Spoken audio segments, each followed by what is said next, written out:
What is good, everyone? I thought to start off today's show, we'd do a fun exercise in honor of Cam Hayward signing his 3-year extension yesterday. And presumably, due to that extension that he just signed, he will be a Steeler for life. He's going to be a one-helmet guy. Let's talk about the guys that weren't as fortunate in Steeler lore, the guys that should have been Steeler for life type of players, but ultimately didn't get that opportunity for whatever reason. There could be many reasons at play as to why these guys didn't end up being a Steeler for their whole career. But when you look back, you're like, man, they should have been. It's unfortunate how it all played out. So we got a bunch of names, man. I did some research on this. And then we'll do Mount Rushmore at the end of these names. We'll say who's like the top four where it was probably most egregious that they didn't end up being a Steeler for life. They didn't finish out their careers here in Pittsburgh. Who would be the top four most egregious scenarios here out of these guys that we name? So we got viewer discretion advised. It's going to be tough to witness some of these players in other teams' jerseys, but if you're up for it, here we go. First, we'll start off with something easy, something a little lighter, I guess. Timmons, 10 years with Steelers, was a Pro Bowler, Super Bowl champion for Super Bowl 43, had 6 100-plus tackle seasons for the Steelers. He spent 1 year in Miami. His final season, he started 14 games, had 84 total tackles. So looking back, it's like, man, did he really need that extra season that bad? Did he really need to go to Miami? Could he have just been Steelers for all 10 years, called it a career, and that was that? Sticking with linebackers, Greg Lloyd. 1 season in Carolina. He was an all-time guy here, was probably one of the best linebackers in the league in the 90s. Spent 10 full years here, 5-time Pro Bowler, 3-time All-Pro. That year in Carolina, 16 games, 64 tackles. Man. Carnell Lake, safety in the 90s. Spent 10 years here in Pittsburgh, a 4-time Pro Bowler, 1-time All-Pro. Goes to Jacksonville for a year in 99. Plays pretty well. Makes a Pro Bowl for them. Missed the season in 2000, then spent a year in Baltimore in 2001. So he had 2 seasons not in Pittsburgh, 1 in Jacksonville, 1 in Baltimore. And the one in Baltimore didn't really do much. He was more of a backup, just a reserve.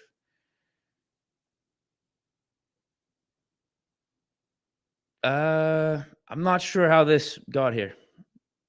Not sure, but we know Kenny Pickett, 2 years here in Pittsburgh, had a winning record as a starting quarterback here. 7 or 8 game-winning drives, was, I think, tied for second or second most game-winning drives out of quarterbacks over the last 2 seasons. So, did some good things here. But ultimately, incomplete in Pittsburgh. Too many injuries, too much inconsistent play. And once we signed Russ, didn't want to be here anymore. What could have been? How about this one? AB was the best receiver in the league for a good 6-7 year stretch. Had 9 years here in Pittsburgh, a 7-time Pro Bowler, 4-time All-Pro. It wasn't supposed to end the way that it did, man. It really wasn't. Forced his way out of here. Calls out Rooney, calls out Ben, calls out Tomlin. We end up trading him to the Raiders for a 3rd-round pick. He blows that situation up. Gets forced out of there. Goes to New England. Gets suspended for that whole season. Only plays a game up there with the Patriots. Then finds his way back with Brady in Tampa for 2 seasons. Only plays like half years in those final 2 seasons. Spent the first of those 2 suspended, but then plays the final 8 games. Ends up winning a Super Bowl. Resigns in Tampa. Plays like the first half of that season, gets hurt, and then we all know the Jets game disaster where he runs off the field, takes his jersey. It wasn't supposed to end this way with AB. It was supposed to end with him and Big Ben together, riding off into the sunset with Pouncey and maybe grabbing a Super Bowl. That's how it was supposed to end here in Pittsburgh. It wasn't supposed to be that way. I think he regrets. He's said it, I think, a couple of times, how everything finished out here in Pittsburgh. That was a bummer, man. Definitely a bummer. How about another one more recently? Le'Veon Bell. Didn't spend as much time here in Pittsburgh as all these other guys, actually the least amount here, only 5 seasons, but he was like the best running back in the league for the time being. You know, it was the killer bee era and everything. Contract dispute in 2018, sits out a full season, and then goes to the Jets, and that's where his career went to die. This one's a tough one for those old heads out there, those people that were Steeler fans back in the 70s.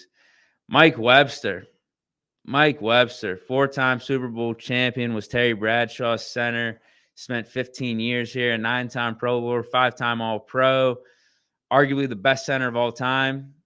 Spent his final 2 years in Kansas City. Not really eventful either. He was just a starter there. At least he wasn't playing terribly. He was their starter at least. So he went out with some dignity there. Let's see who else I got here. LeVon Kirkland, 9 seasons in Pittsburgh. Almost like Timmons. 6 seasons with 100-plus tackles, a 2-time Pro Bowler, a 1-time All-Pro. And then he spent his final 2 seasons elsewhere, but played kind of good. He was a starter for Seattle, 100-plus tackles. And then his final season, he was a starter for Philly, 76 tackles. I think I got 2 more here. And these 2 are pretty bad. These 2 are pretty egregious. James Harrison, 14 seasons here, 2-time Super Bowl champ, a Defensive Player of the Year, 5-time Pro Bowler, 2-time All-Pro. So it's weird with him because he goes to Cincy in 2013 for a season.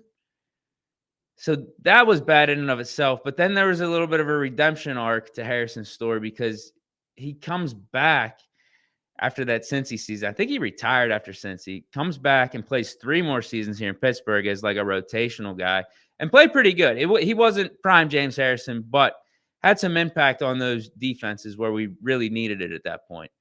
But then after we draft TJ Watt for that final season here in Pittsburgh, he forces his way out. It was just a disaster, and then goes ring chasing up to like our arch nemesis at the time, to the Patriots. Like, that was bad. He goes to division rival in 2013. So that was bad. Comes back, all's forgiven, right? Redemption, but then goes ring chasing with the Patriots. Like, that was not a good way to end Harrison's Steelers career. That wasn't a good look. And then I think this is the worst of the worst. Franco Harris, man. Franco Harris. Like, this is up there with Mike Webster, I think. Even worse, because Franco is one of those all-time guys. Franco is one of those dudes you talk about being on the Mount Rushmore. He's one of 3 Steelers that have his jersey number retired. One of 3. Think of all the legends, the all-time greats that have come in and out of Pittsburgh. He's one of those dudes, but he didn't finish his career in Pittsburgh. It was with the Seattle Seahawks. 12 years in Pittsburgh, 9-time Pro Bowler, 4-time Super Bowl champion, the Immaculate Reception. He was a Super Bowl MVP. Many say that once Franco got here, that's when the Steelers' luck, the Steelers' legacy turned around, because that's when we started winning Super Bowls. I think his rookie year was 1974. Before then, we didn't do any winning. We get Franco Harris. We actually start. No, I'm sorry. It was 72. 72, he gets here. That's when we start going on playoff runs and everything. But yeah, consequently, we also start winning those Super Bowls too. Wasn't supposed to happen. His one season in Seattle, he played in 8 games, had 170 yards and 2.5 yards per carry. So that's tough, man. That's tough. A lot of guys, though, huh? A lot of guys who you just think, yeah, that's a Steeler all-timer. That's a Steeler for life type of dude, one helmet type of guy. And then you deep dive into it. Oh, man, they spent this weird season there, these 2 seasons elsewhere. Oh, Faneca's a name I forgot. Faneca's a name. Do I have his graphic here? I think I do. Maybe I don't. I don't have Faneca, but he's another name that I forgot to list here. Not as bad as some of these other ones. 10 years in Pittsburgh, 7-time Pro Bowler, 6-time All-Pro, won the 2005 Super Bowl. He goes to the Jets, made 2 Pro Bowls with the Jets, so his play was still solid. He did a final season out in Arizona, did the obligatory Steelers West trip. So I wouldn't have Faneca as like in the top 4, like in the Mount Rushmore of egregious, I guess, exits out of Pittsburgh or egregious other jerseys that Steeler all-time players have worn. I don't think he's in the Mount Rushmore. After going over all this, I think I'm putting Franco up there. I think Mike Webster, 2 years in Kansas City. That wasn't supposed to happen. James Harrison. And then I think we got to put AB in the Mount Rushmore for egregious Steeler career endings. Being in spots that you're not supposed to be at. Finishing your careers where you're not supposed to be. Yeah, I think that's the Mount Rushmore. Franco, Mike Webster, AB, and James Harrison. What do you guys think, though? But shout out to Cam Hayward. We shouldn't have to worry about that with Cam Hayward. Knock on wood. He should be a one-helmet guy with the likes of Troy Polamalu, Big Ben, Terry Bradshaw, Jack Lambert, Jack Ham. The list goes on and on. Hines Ward. Hopefully TJ Watt is in that company too. Minkah Fitzpatrick, even though he started his career with the Dolphins, like it's almost like a Jerome Bettis type of scenario. You get traded to the Steelers so early on, I don't even think we consider you in any other helmet with any other team. We got 1-0 Creations in the house. He brings up Lawrence Timmons. I think he was the first guy I brought up. Yeah. He spent 10 years here in Pittsburgh, then had that one final season in Miami. 1-0 Creations brings up players from rival teams like Ed Reed and Terrell Suggs. Yeah, that's a good point. That's why I wanted to do that exercise, because all those guys that I mentioned, you just think, yeah, they were Steelers. They didn't play anywhere else, right? For the most part. Whenever you look into it, you check out the Pro Football Reference. You're like, man, why'd they spend that one random season at the end in Seattle or in Philly or these random places? It's a bummer. It's just a bummer. Ed Reed, yeah, I think of him as a Raven for life. Like he shouldn't be on any other team, but he went to the Jets. I think he went to the Texans. Like that's so random, man. Terrell Suggs, Chiefs for a season. I think he was out with the Cardinals too. So weird. But yeah, I thought that would be a fun way to start off the show. Let's get into some season stuff, some season predictions for Steeler players. I got some over-under props. We'll talk about some sleeper players to look out for, and then we'll get into this Steelers-Falcons Week 1 preview, because we're a day away from the season starting. We are like 4 days away from the Steelers season starting. So I'm excited, and let's talk some predictions. So I got these offensive player props up here that I found on DraftKings.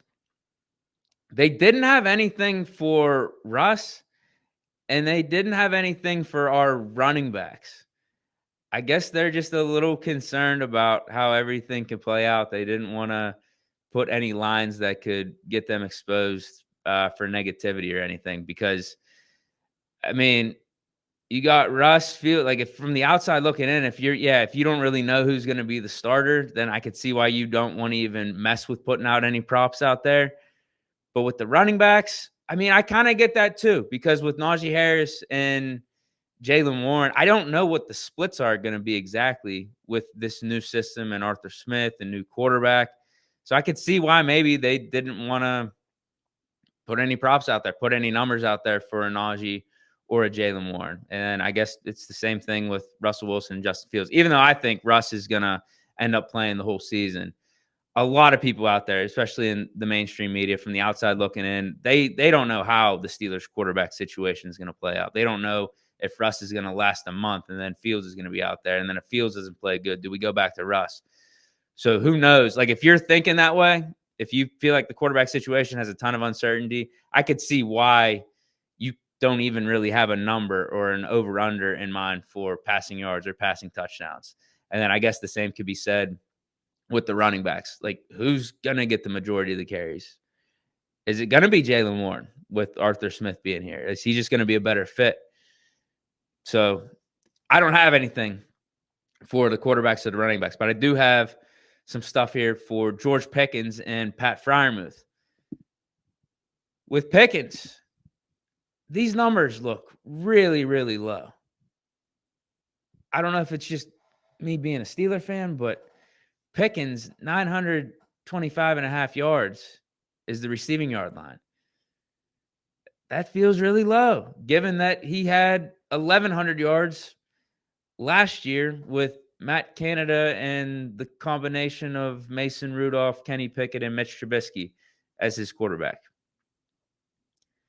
So I'm going to go over. I just think, I think naturally, us adding Russell Wilson to be our quarterback here, us having Arthur Smith over Matt Canada, I think the offense is going to be better. And if anything, too, there's less competition for who's going to be getting the ball in this offense. No more Deontay Johnson. Like, Pickens is our number one. And seeing how I was at training camp for a day, but also even in these preseason games, we got to see how much George Pickens is getting fed. Like, the time I was out there in training camp, Fields was getting Pickens the ball early and often. Now, I know Fields isn't going to be starting out the season, but like I just feel like Pickens is taking an extra step here in year 3. He's going to be capable of taking on this added workload and being the franchise number one and getting all these potential extra targets. But we saw it in the preseason too. We got Pickens the ball early and often, like whether it was in the screen game, whether it was a short pass. Let's just get Pickens the ball because he can do some things with it. Not only is he a deep threat, but he can make some stuff happen after catching the ball. He's got good run after ability. So I'm also going with the over on the receiving touchdowns too, because he got 5 last year. And that combination of quarterback that I was talking about with Mason, Mitch, and Kenny, those 3 guys, they totaled 13 passing touchdowns. Russell Wilson in his down year or his washed year last year in Denver had 26 passing touchdowns. And that's in 2 less games than the combination of Mason, Kenny, and Mitch, because that's the total quarterback for the Steelers that year. That's all 17 games. You add that all up, that was 13 passing touchdowns between the 3. Russ, in 2 less games, had 26 in Denver last year. So 13 of those passing touchdowns that went from the Steelers quarterback, 5 of them went to Pickens. So, I mean, you got an extra, 13 touchdowns to spare in between what Russ did last year and what the Steelers quarterbacks did.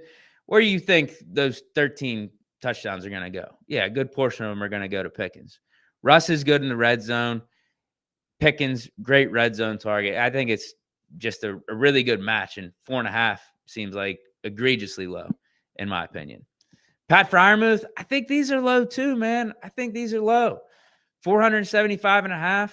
Arthur Smith likes to utilize the tight ends. And Muth's last full season healthy, Kenny's rookie year, he had 700 receiving yards.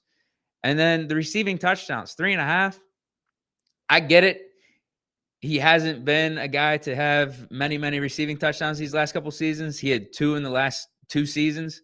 Even when he got the 700 receiving yards in 2022, he only had 2 receiving touchdowns. And last year, he only had 2. I get it. But 3.5, that's low. That feels low to me. And if you think last year with his 2 receiving touchdowns, he was hurt for like half the season too. So he didn't have as many opportunities. And that's something you do got to deal with when you're talking about Pat Freiermuth, because he does get hurt at a kind of a clip that is more frequent than we'd like with the concussions and just some of the other stuff that pops up with him. He did have 7 receiving touchdowns his rookie year, though. So I think when you average it all out, 3.5 with Russell Wilson and his red zone prowess, and how Russell Wilson back in his Seattle days was able to make no-name tight ends relevant. You combine that with Arthur Smith and how he likes to utilize tight ends, I think Muth is getting over 3.5. So I'm going clean sweep on these offensive prop overs. They just seem way too low. They seem way too low to me. So let's go to the defense I'm not even going to front either here. I'm not trying to be a homer either. I'm going clean sweep over on all these too. TJ Watt for sacks, 13.75. Over or under? It's got to be an over. You look at the last 4 years that TJ has played a full season. He's hit the over on all of them. The only year that he didn't was 2 years ago, and he was out for half the season. Every year for the last 4 seasons, he's been fully healthy. He's hit the over on these. So why wouldn't that be the case this year when he's still in his prime and probably more motivated than ever after he was snubbed from the Defensive Player of the Year with Myles Garrett getting it last year? Just a terrible snub. Just an absolute terrible snub. So he'll be more than motivated. More than motivated. As if he isn't already going into each season. But with another snub on his plate, yeah, he's going to want to get that deep boy back. No doubt about it. Alex Highsmith, 8.25. He had 7 sacks last year. The year before that, had 14. Yeah, I just think he's like a 10-sack type of player. But this is a decent line. I think this is honestly, this one and Patrick Queen, these are probably the best 2 lines that I saw. The ones that probably make the most sense and make it a little bit harder of a decision on going between the over and the under. But Alex Highsmith is just that talented with TJ Watt on the other side. The only case I would make for Highsmith potentially not getting this is the emergence of Herbig. But I think all 3 linebackers are going to be able to eat. I think TJ Watt is going to be able to get his 14, 15 at least. Highsmith, he's going to be hovering around 9, 10. And then Herbig, I think he's going to get himself at least like 7 or 8. I think they're all going to eat. No doubt about it. I think the emergence of the defensive line on this team is going to open up things for the edge rushers. So I think this is going to be a big year for a lot of players in this front seven on this Steelers defensive line. Not only the edge rushers, Keanu Benton, Cam Hayward coming off of getting this contract, Ogunjobi, DeMarvin Lee. I think we're going to be top 5 in the league in sacks period as a defense. Joey Porter Jr., 1.5 interceptions. Yeah, I guess I don't have the labels here. Yeah, with TJ Watt, it's obviously sacks. Alex Highsmith, sacks. Joey Porter Jr., that's 1.5 interceptions. He's got to get at least 2 or 3, right? Got to get at least. I think the opportunities are going to be there. He's going to be the Steelers' number 1 corner. He's going to be following the number 1 guy. And obviously opposing offenses are going to want to try to test JPJ and get the ball to their number 1 receiver. So he's going to have opportunities to pick off the ball. He got one last year, on Odell Beckham, when Lamar floated that one up at the goal line. And JPJ came down with a really nice clutch play. And that was with JP only getting, I guess, starters minutes in like 10 or 11 of the games last year. Now he's going to get a full slate of being the starter. He's got to get at least 2, right? He's got to get at least 2. And he's been working on his hands over these last 2 off seasons. That was his knock coming out of Penn State, that he doesn't have the best of hands. He'll drop interceptions and stuff, but he's been working the jugs machines. I think he's going to get the opportunities. He's going to be on the other team's number 1 receiver. The other teams are going to want to throw their number 1 receiver the ball, and JP is going to come down with at least 2. Now with Patrick Queen, this ain't a bad line. Last year, he hit the over on this, but his other 3 seasons in Baltimore, he didn't. I think with him being the main guy here, there's no reason he won't get over 125 tackles. Like he did the over last year in Baltimore being the second guy. So now he's the main guy here in Pittsburgh. He's still in his prime. There's no reason why he doesn't get that outside of him being hurt, because he's going to be out on the field pretty much like 100% of the time. The rotation with the linebackers is going to be between Landon Roberts and Peyton Wilson, and potentially Cole Holcomb when he gets back. But I don't think we're really relying on him that much at this point. Like, that's where the rotation is going to be. Patrick Queen's going to be our number 1. There's a reason we paid him the contract that we did this offseason. So with him being out there, I think 125 tackles should be a given outside of him getting hurt. But almost like JPJ, he's going to be out there a ton, and those 125 tackles are just going to rack up. as the season goes on. And we're just going to look up and see, yeah, Patrick Queen, he had 135, 140 tackles.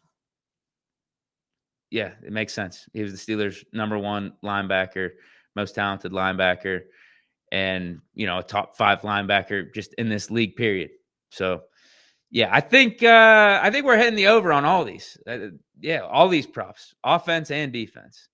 When you're talking Pickens, you're talking Muth with the yards and the touchdowns, and then on defense, all these, they seem like a slam dunk. The Highsmith one and the Queen one, maybe those are the two that have more of a case for the under, but I still see if you're gonna lean one way, I think the over makes more sense than the under. That's it for these season props. Let's get into this week 1 preview, and then maybe we'll talk some sleeper players, and then we'll get up out of here. So let me get this out of the way here. Steelers Falcons preview. We got 1-0 Creations. Let me read the chat real quick before I hop into this preview. 1-0 Creations saying, what are we missing outside of receiver and maybe corner? Nothing. The defense is stacked. The offense, we just got to rely on this offensive line to get healthy here. I mean, because we revamped that unit with our draft picks and some of these free agent signings over the last couple seasons. It's just going to come down to Russ, I think, and whether or not he's vintage Russ. He's the Russ Wilson we know him to be. That's what I think this team comes down to. Because if he's not, then we're hovering around where we were these last 2 seasons of, 9-8, 10-7. But if Russ is Russ, then yeah, we're in contention for the Super Bowl. We're in contention for a deep playoff run. Because I think the team is too stacked on defense. On offense, the line, as long as we're healthy and they are what they should be, we're going to be able to run the ball pretty good. I think Russ is going to be protected enough. Maybe not as much early on, but as the season goes on, it's going to be a pretty tight-knit unit. So outside of, depth receiver, maybe a cornerback, I don't think we need much else. But if Russ elevates and Russ is Russ, then I don't think we're going to be stressing about that second receiver as much. I think he'll be able to get Muth the ball at a good clip, Van Jefferson, Roman Wilson when he gets healthy. Or also utilize the running backs in the passing game too. And then defense, literally corner is the slot corner, cornerback 3. That is our only weak spot because everywhere else, the outside corners, the safeties, the linebackers, the defensive line, we're loaded with studs. So I wouldn't stress about it too much, but I guess we can't be surprised if we're sitting here week 3, week 4, and this is still the conversation of, man, we still really need a slot guy. We still really need a receiver. But I don't know, man. I don't know. I'm not stressing about it too much right now. Let's wait and see how we look a month into the season. Let me talk about this Steelers-Falcons week 1 game. Let's preview it a little bit. And we'll just go simple here. Where do the Steelers have an advantage? I think we have a huge advantage with our defense and our front 7 versus what the Falcons have going for them and their front 7. Now, I'll give the Falcons credit. They have a really good offensive line. They have like a top 5 offensive line, but we're just loaded, man. We're just absolutely loaded with TJ Watt, Highsmith, Herbig as our third edge rusher, the interior with Hayward, Ogunjobi, DeMarvin Leal showing us some stuff in preseason, Keanu Benton, like those 4 as like a rotational lineup on the interior of this defensive line. Like, that's crazy. Patrick Queen, a top 5 inside linebacker as our main guy. And then we got a Landon Roberts, who is 100-plus tackle type of dude. Really good at run stopping. And then Peyton Wilson, guy we drafted in the 3rd round, arguably the best linebacker coming out of college last year. Like, those are our 3 guys for our 2 main linebacker spots. Like, come on, bro. JPJ, Dante Jackson on the outside, Minka Fitzpatrick, and then Monty Casey, Deshaun Elliott as our other 2 safeties to fill in that last spot. Yeah, who's our 3rd corner? I mean, We'll figure it out. Is it going to be Beanie Bishop? Is it going to be one of those safeties dropping down in running situations? Will we bump Corey Trice in there? Will we bump a Darius Rush in there? Or even a Dante Jackson? We bump Dante Jackson in there, have Corey Trice or Darius Rush play outside. Who knows? I think we got to wait and see. But the defense is absolutely loaded. And I'm wondering with the Falcons and how new their unit is, not only on defense, but also like on offense. So if you're talking about the Steelers defense matching up against the Falcons offense, like they're going to have to go through some growing pains here. Think about when Tom Brady went to Tampa Bay that first season. I, like most people, was thinking, it's going to be no big deal. Like they're going to be humming like it's midseason with Tom Brady and Mike Evans and Chris Godwin, Leonard Fournette, Gronk. Like with that type of talent, I wouldn't even worry about them that much early on. Week 1, they're going to be looking in midseason form, but they didn't. They struggled early on, and that's Tom Brady. That's Tom Brady with those players, like Mike Evans, a Hall of Fame dude, a Gronk, Hall of Fame dude. Like, what do you think it's going to look like here with Kirk Cousins coming off an Achilles, with a whole new offensive scheme with Zach Robinson, Drake London? He doesn't have Justin Jefferson anymore. Now he's got Drake London as his number one. Kyle Pitts, he's got a hamstring. So, yeah, Falcons' offensive line's good, but I think the whole new approach that the Falcons have taken and bringing all these new players in is going to be a little bit of a detriment to them, at least early on, because they're going to have to build that camaraderie, build that chemistry. And I don't think it just comes all of a sudden like a snap of a finger week 1. If it was tough for Brady and the Bucs teams whenever he first started, I think it's going to be a little bit of a struggle for the Falcons and this offense and some of the new players that they got. Now, I do think it is a good thing that they brought in a bunch of these new players because they needed it. That team needed definitely freshened up from Desmond Ridder and Heineke and that whole squad that they had going these last couple seasons. But there's going to be an acclimation period, and I think that's where the Steelers defense could take advantage for sure. And then I guess let's look at the other side and talk about where the Falcons could have an advantage. It's going to be, what does our offensive line look like? Because I was going to say Falcons front 7 potentially